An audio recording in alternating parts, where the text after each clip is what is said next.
به الزرع والزيتون والنخيل والأعناب ومن كل الثمرات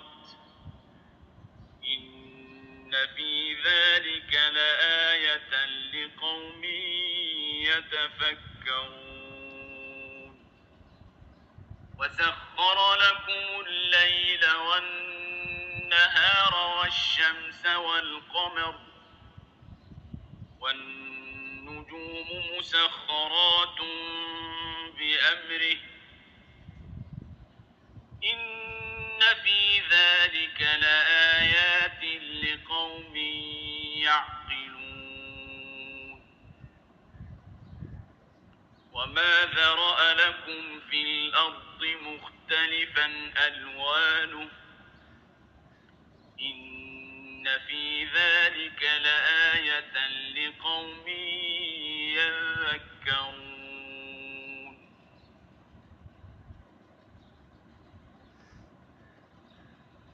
وهو الذي سخر البحر لتأكلوا منه لحما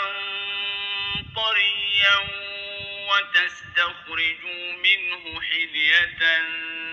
تلبسونها وترى الفلك مواخر فيه